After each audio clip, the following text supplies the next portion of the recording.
ब्रेकनंतर पुन्हा स्वागत। 10वीची परीक्षा दिलेल्या विद्यार्थ्यांसाठी अतिशय महत्त्वाची बातमी आहे। महाराष्ट्र राज्य माध्यमिक आणि उच्च माध्यमिक शिक्षण मंडळाकडून घेण्यात येणाऱ्या 10वीच्या परीक्षेचा निकाल हा उद्या जाहीर करण्यात येणार आहे। उद्या दुपारी 1 वाजता राज्य माध्यमिक आणि उच्च माध्यमिक शिक्षण मंडळाच्या अधिकृत संकेतस्थळावर हा निकाल पाहता येणार आहे। राज्यभरातील 15 लाखांपेक्षा अधिक विद्यार्थ्यांनी यंदा 10वीची परीक्षा दिली होती। 10वीचा निकाल लागल्यानंतर विद्यार्थी आणि पालक यांची गैरसोय टाळण्यासाठी महाराष्ट्र बोर्डाने यंदा 11वीची संपूर्ण प्रवेश प्रक्रिया जी आहे ती ऑनलाईन पद्धतीने करण्याचा निर्णय घेतला आहे।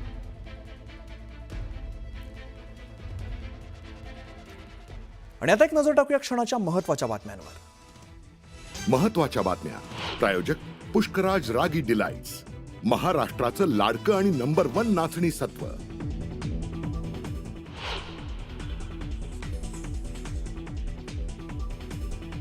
पाकिस्तानच्या न्यूक्लिअर कमांडवर हल्ला केला नाही, भारतीय लष्कराकडून स्पष्ट। केरणा हिल्सवर हल्ला न केल्याची माहिती।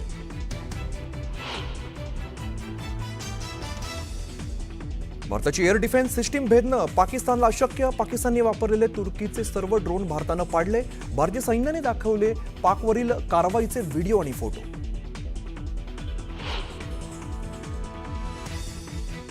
आमची लढाई दहशतवादाविरोधात, मात्र पाकिस्तान लष्कराने दहशतवाद्यांना साथ दिली, त्यांच्या नुकसानाला तेच जबाबदार। भारतीय सैन्याने पुन्हा फाडला पाकिस्तानचा बुरखा। भारत आणि पाकिस्तानच्या डीजीएमओ मधील चर्चेची वेळ बदलली। संध्याकाळी 5 वाजता होणार चर्चा। पीओके आणि दहशतवादाच्या मुद्द्यावर चर्चेसाठी भारत आग्रही। पाकिस्तान, इंडोनेशिया आणि बांगलादेशातून भारतात 15 लाख सायबर हल्ले। सायबर हल्ल्यांमधून मोठ्या प्रमाणात डेटा चोरीचा प्रयत्न। सायबर पोलिसांनी हाणून पाडले हल्ले। मुख्यमंत्री देवेंद्र फडणवीस ही ऍक्शन मोडवर। वर्षा बंगल्यावर बोलवलेल्या बैठकीत नागरी सुरक्षेसंदर्भात चर्चा। मुंबईबाबत खबरदारी आणि अधिक समन्वयाने काम करण्यावरती भर। भारतातील श्रीनगर वगळता 32 विमानतळांवरील सेवा पूर्ववत। भारत पाक तणावामुळे सेवा होती बंद। शरद पवार आणि अजित पवार एकाच व्यासपीठावर। राज्य शिखर बँकेच्या कार्यक्रमाला लावली हजेरी। राजकीय वर्तुळात चर्चांना उधाण।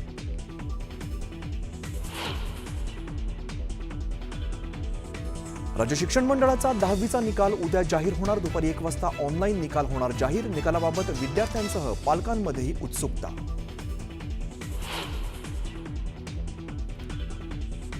राज्यात अनेक भागात अवकाळी पावसाचा तडाखा।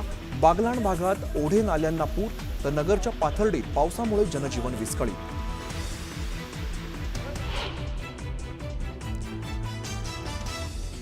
विराट कोहली कसोटी क्रिकेटमधून निवृत्त। रोहित शर्मा पाठोपाठ विराटची ही निवृत्ती। इंग्लंड दौऱ्याआधी भारताला मोठा धक्का।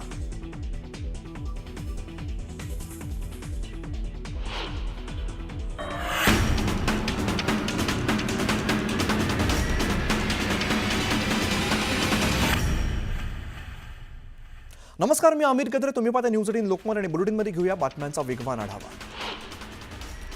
नाशिकमध्ये मुसळधार पावसाला सुरुवात झाली आहे। वादळी वाऱ्यासह पाऊस पुन्हा कोसळतोय। वादळी वाऱ्यासह आलेल्या पावसामुळे शेती पिकांचं मोठ्या प्रमाणात नुकसान झालं। जालना जिल्ह्यातल्या भोकरदन शहरासह तालुक्यात जोरदार पावसाने हजेरी लावली। पावसामुळे वातावरणात गारवा निर्माण झाला, तर उकाड्यापासून हैराण झालेल्या नागरिकांना काहीसा दिलासा मिळाला आहे। बीड जिल्ह्यात वादळी वाऱ्यासह जोरदार पाऊस सुरू आहे। तब्बल 1 तास झालेल्या मुसळधार पावसामुळे परिसरातले नदी नाले आणि ओढ्यांना पूर आलाय।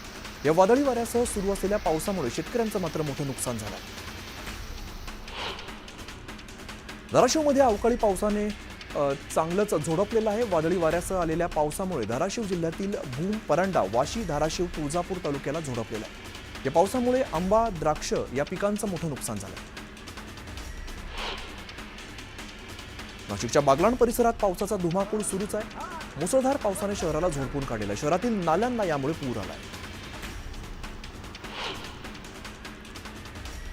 संभाजीनगरच्या करमाडमध्ये वादळी वाऱ्याचा गारपिटीचा तडाखा बसला। दरम्यान मुसळधार पावसामुळे बाजारपेठेतील कलिंगड पाण्यामध्ये वाहून गेले। कलिंगड विकणारा एक मुलगा आपलं कलिंगड वाचवण्याचा प्रयत्न करत असल्याचा व्हिडिओ सध्या समोर आला।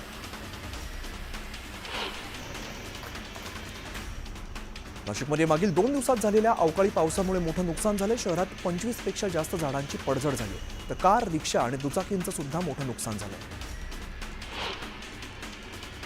रत्नागिरी जिल्ह्यात यंदा वातावरणाच्या बदलाचा आंबा पिकाला मोठा फटका बसला, त्यामुळे आंबा पिकाचं यात नुकसान झालंय. मात्र दुसरीकडे काजू पिकाने कोकणातील बागायतदारांना तारलंय. पाटण तालुक्यातील ढेबेवाडी परिसराला जोरदार पावसानं झोडपून काढलंय. रस्त्यासह शेतात मोठ्या प्रमाणात पाणी साचलेलं आहे, तर परिसरातील अनेक झाडं ही उन्मळून पडली आहेत.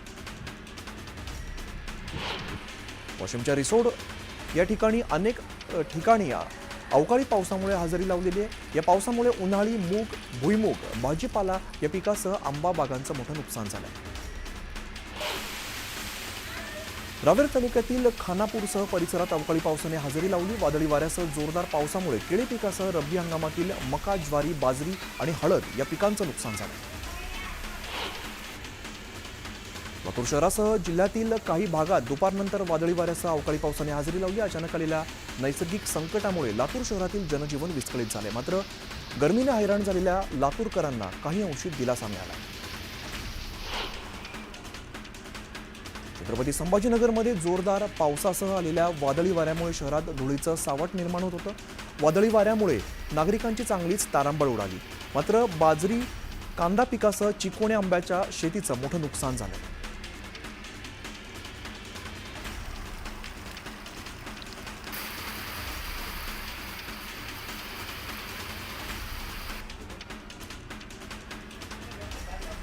मे महिन्यात सह्याद्रीच्या पर्वतरांगांवरती इंद्रधनुष्याचं दर्शन झालंय. अवकाळी पावसामुळे हजेरी लावल्यानंतर ऊन पावसाचा खेळ सुरू होता. यावेळेला इंद्रधनुष्याचं दर्शन झालंय. यंदा मान्सून 27 मे पर्यंत केरळ किनाऱ्यावरती पोहोचतोय. गेल्या 17 वर्षातील म्हणजेच 2008 पासून प्रथमच मान्सून नियोजित कालावधीचा 4 दिवस आधी केरळमध्ये दाखल होतोय. सध्या मान्सून निकोबार बेट, दक्षिण अंदमान समुद्र आणि पूर्व बंगाल उपसागराच्या काही भागामध्ये पोहोचलेला आहे. मान्सून लवकर येण्याच्या तयारीत असल्यामुळे मान्सून पूर्व पावसाला सुरुवात झाली आहे. 12 ते 15 मे दरम्यान संपूर्ण देशाला येलो अलर्ट देण्यात आलेला आहे. महाराष्ट्रातील सर्वच भागात 12 ते 15 मे दरम्यान विजांच्या कडकडाटासह पाऊस पडेल. त्यात सुद्धा आज पावसाचा जोर जास्त राहील असा इशारा देण्यात आला आहे. विदर्भाच्या काही भागात तापमानाचा पारा पुन्हा 40 अंश सेल्सिअसवरती गेलाय. विदर्भ आणि मध्य महाराष्ट्राच्या काही भागात पावसाने हजेरी लावली आहे. येलो अलर्ट जारी करण्यात आला आहे. नांदेड जिल्ह्यातील मुखेड तालुक्यात लेंडी धरणाच्या कामाला अखेर सुरुवात झालेली आहे. मुख्यमंत्री देवेंद्र फडणवीसांनी जवळपास 500 कोटी रुपये पुनर्वसनासाठी दिल्यामुळे अखेर धरणाच्या कामाला सुरुवात झाली. वाशिममध्ये पाणी टंचाईच्या पार्श्वभूमीवर फळबागांना जगवण्यासाठी शेतकऱ्यांना मोठी धडपड करावी लागते. ट्रॅक्टरला टाकी जोडून शेतकऱ्यांना दूरवरून पाणी आणावं लागतंय. प्रत्येक झाडाला पाणी टाकून ही झाडं वाचवण्याचा प्रयत्न सुरू आहे. जालना जिल्ह्यातील काही गावांमध्ये तीव्र पाणी टंचाईची समस्या भासू लागली आहे. जवळपास 80 गावं, 22 वाड्यांना 137 टँकरद्वारे पाणी पुरवठा केला जातो. तर दुसरीकडे 154 गावातील 183 विहिरी पाण्यासाठी अधिग्रहित करण्यात आल्या. धरण उशाला आणि कोरड घशाला या म्हणीला तंतोतंत जोडणारा तालुका म्हणजे शहापूर. धरणांचा तालुका म्हणून ओळख असलेल्या शहापूर तालुक्याची तहान ही भागलेली नाहीये. शहापुरातील गावपाड्यांची पाण्याची दाहकता अजूनही कायम आहे. बीड जिल्ह्यातील मैंदा गावात निर्माण झालेली पाणी टंचाईची समस्या लक्षात घेत तलावांचं खोलीकरण आणि रुंदीकरणाचं काम हाती घेण्यात आलं. गावातील तलाव दुरुस्ती, नदी खोलीकरण, बंधारा खोलीकरण यांसारखी कामं लोकसहभागातून केली जात आहेत. राजापूर तालुक्यातील कोदवली नदीवरती श्रमदानातून आणि लोकवर्गणीतून बंधारा बांधण्यात आलेला आहे. त्यामुळे 5000 गावकऱ्यांची तहान आता भागणार आहे. तरवाळवाडी आणि आगरवाडीसह इतर गावांना याचा लाभ होणार आहे. कोदवली मांडवकरवाडीमध्ये ग्रामविकास सेवा संस्थेचा पुढाकार घेतला. नागपूर शहराचा पाणी पुरवठा मंगळवारी खंडित करण्यात येणार आहे.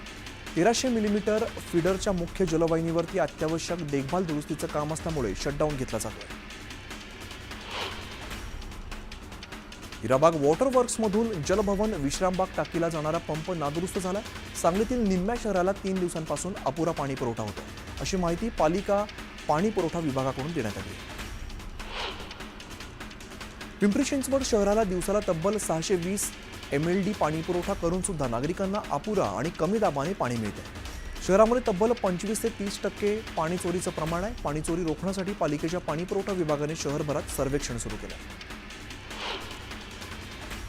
विक्रमगड तालुक्यातील साखरे पाटील पाड्यातील ग्रामस्थ पाणी टंचाईने त्रस्त झालेत. हंडाभर पाण्यासाठी त्यांना रोज 1.5 किलोमीटर इतकी पायपीट करावी लागते. नंदुरबार जिल्ह्यातल्या शहादा शहरातील जुन्या खेतिया रस्त्याची अतिशय दुरावस्था झालेली आहे. मिशन बंगला ते लोणखेडा दरम्यान रस्त्याची चाळण झाली आहे. इथून जाताना लोकांना तारेवरची कसरत करावी लागते.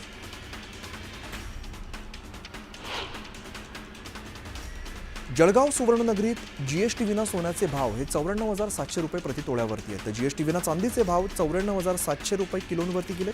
सोन्याच्या दरात 4,000ची घसरण झाली आहे. चंद्रपूर जिल्ह्यात वाघाच्या हल्ल्याची मालिका काही थांबत नाहीये. मूल तालुक्यातील भादुर्णा गावात वाघाच्या हल्ल्यात एका महिलेला जीव गमवावा लागलाय. त्यानंतर भाजीपाला तोडण्यासाठी गेलेल्या महिलेवरती या वाघानं हल्ला केलाय. भुसावळ शहरातील एका 52 वर्षीय व्यक्तीने स्वतःवरती गोळी झाडत आत्महत्या केली. आत्महत्या करणाऱ्या व्यक्तीचं नाव दिगंबर बडे असं आहे. पोलिसांनी मृतदेह ताब्यात घेतलाय. मात्र आत्महत्येचं कारण अद्याप अस्पष्ट आहे. एकीकडे निर्यात शुल्क रद्द करून सुद्धा कांद्याच्या भावात होत असलेली घसरण, तर दुसरीकडे अवकाळी पावसाचा धुमाकूळ अशी दुहेरी संकटात शेतकरी सापडलाय. आर्थिक नुकसान होत असल्यामुळे कांदा उत्पादक शेतकरी मेटाकुटीला आला.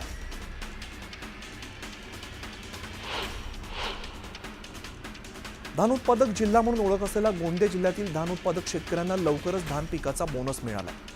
त्यामुळे शेतकऱ्यांनी काळजी करू नये अशी माहिती खासदार प्रफुल्ल पटेल यांनी दिली. पावसाळी मासेमारीच्या बंदीचा कालावधी वाढवण्याची मागणी मच्छीमारांनी केली आहे. मागील वर्षी मच्छीमारांनी स्वयंस्फूर्तीने या पावसाळ्यात मासेमारी बंदीमुळे यावर्षी मत्स्य उत्पादनात मोठ्या प्रमाणात वाढ झाल्यामुळे यावर्षी सुद्धा शासनाने हा कालावधी वाढवावा अशी मागणी केली. महाराष्ट्र राज्य मार्ग परिवहन मंडळाच्या रत्नागिरीतील मुख्य बस स्थानकाच्या नवीन इमारतीचा लोकार्पण सोहळा संपन्न झाला. या कार्यक्रमाला उदय सामंत, भरत गोगावले, योगेश कदम यांसह राजन साळवींची प्रमुख उपस्थिती होती. राज्य परिवहन महामंडळाच्या बसेसमध्ये भंगार आणि नादुरुस्त बसेसची संख्या वाढली आहे. याचा फटका मात्र प्रवाशांना बसतोय. बस अचानक बंद पडल्यामुळे भर उन्हात सामान डोक्यावरती घेत स्थानिकांनी बस स्थानक गाठलंय. पेट्रोल पंपावर मोबाईल वापरू नये हे सर्वांनाच माहिती आहे. मात्र बुलढाण्यात गाडीत पेट्रोल टाकत असताना खिशात असलेला मोबाईल वाजला आणि क्षणार्धात पेट्रोलचा भडका उडाला. यावेळेला उपस्थितांनी जीव मुठीत घेऊन पळ काढलाय. अकोल्यातली धक्कादायक घटना समोर आली आहे. नीट परीक्षेची तयारी करणाऱ्या 2 विद्यार्थ्यांनी आत्महत्या केली आहे. दोघांच्या आत्महत्येचं कारण अद्याप अस्पष्ट आहे. एकाने विष पीत आत्महत्या करत तर दुसऱ्याने गळफास घेतलेला आहे. या प्रकरणी पोलिसांकडून अधिकचा तपास सुरू आहे. बुलढाणा जिल्ह्याच्या मोताळा तालुक्यातील राजूर शिवारात जवळपास 1500 एकर वनजमीन 20 वर्षांपासून करण्यात आलेलं अतिक्रमण अखेर पाडण्यात आलेलं आहे. यावेळेला शेकडो पोलीस आणि SRP जवानांसह वन कर्मचाऱ्यांच्या संरक्षणात मोठी कारवाई करण्यात आली.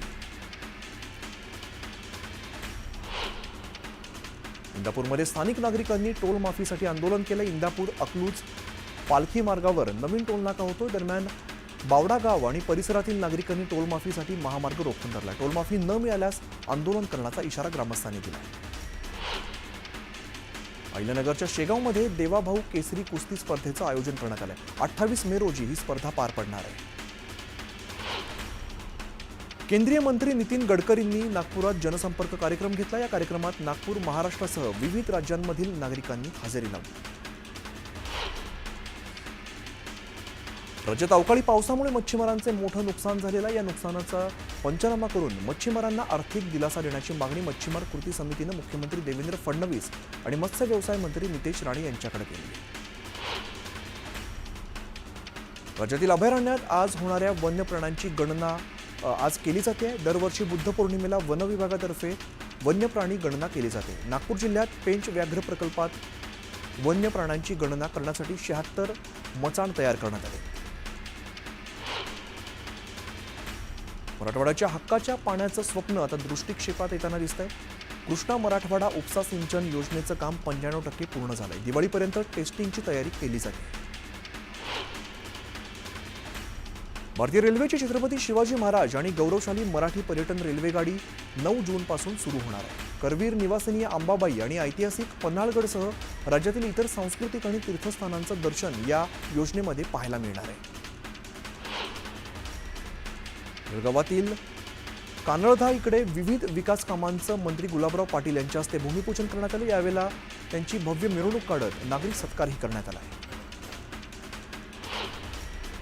भारतानं सर्वच खेळांमध्ये सुवर्ण पदकांवरती आपली मोहोर उमटवावी यासाठी क्रीडा भारतीतर्फे गाव तिथे कबड्डी संघ ही संकल्पना राबवली जाणार आहे. अखिल भारतीय कबड्डी बैठकीत हा निर्णय घेण्यात आला आहे. राज्याच्या सुरक्षेच्या दृष्टीने फडणवीस सरकार अलर्ट मोडवरती आलंय. वर्षा बंगल्यावरती मुख्यमंत्री फडणवीसांनी बोलवलेल्या बैठकीत लष्करी अधिकाऱ्यांसह प्रशासकीय अधिकाऱ्यांची बैठक पार पडली. या बैठकीला लष्कर, नौदल, वायुदल, कोस्टगार्डचे प्रतिनिधी उपस्थित होते. भारत आणि पाकिस्तानमधील युद्धबंदीनंतर पंतप्रधानांच्या निवासस्थानी उच्चस्तरीय बैठक पार पडली. यावेळेला तीनही लष्कर प्रमुखांसह संरक्षण मंत्री, परराष्ट्र मंत्री देखील बैठकीला उपस्थित होते. आज दोन्ही देशांच्या लष्करी ऑपरेशन्स महासंचालकांची बैठक होणार आहे.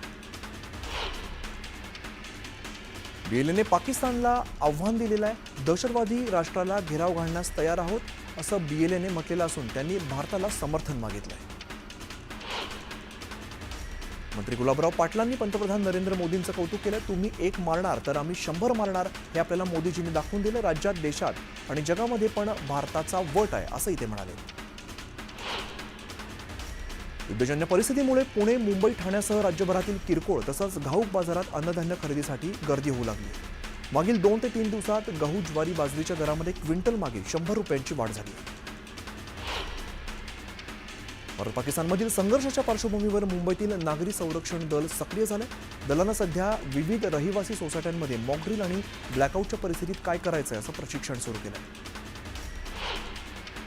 भारत पाकिस्तानमधील तणावपूर्ण वातावरणाच्या पार्श्वभूमीवरती शहरात कोणत्याही प्रकारचे फटाके आणि रॉकेट्स उडवू नयेत असे आदेश मुंबई पोलिसांनी दिले. 11 मे पासून 9 जूनपर्यंत हे आदेश लागू असतील. पाकिस्तानच्या बॅड हल्ल्यात शहीद झालेल्या वीर जवानांना श्रद्धांजली आणि सन्मानासाठी वंचित बहुजन आघाडीने परभणीमध्ये तिरंगा रॅली काढली. शहरातील महात्मा फुले पुतळा ते डॉक्टर बाबासाहेब आंबेडकर पुतळ्यापर्यंत ही तिरंगा रॅली काढण्यात आली. यावेळेला भारत माता की जय, वंदे मातरम या घोषणांनी परिसर दुमदुमून केला. भारत आणि पाकिस्तान यांच्यातील युद्धजन्य परिस्थितीच्या पार्श्वभूमीवर सैन्य दलाच्या समर्थनार्थ आणि भारतीय जवानांचं मनोबल वाढवण्यासाठी सावंतवाडीमध्ये शिवसेनेच्या वतीने तिरंगा रॅली काढण्यात आली. यावेळेला भारत माता की जय या घोषणा करण्यात आल्या. भारतीय सैन्याच्या शौर्याला सलाम करण्यासाठी आणि त्यांचं मनोधैर्य वाढवण्यासाठी पैठणमध्ये नागरिकांनी भव्य तिरंगा रॅली काढली. यावेळेला नागरिकांमध्ये देशभक्तीचा उत्साह पाहायला मिळाला. मावळ तालुक्यातील पांडवकालीन श्री क्षेत्र बोराडेश्वर शिवमंदिरात भारतीय सीमेवर असलेल्या जवानांसाठी अभिषेक करण्यात आलेला. यावेळेला सीमेवरील जवानांच्या सुरक्षेसाठी पूजा करत प्रार्थनाही करण्यात आली.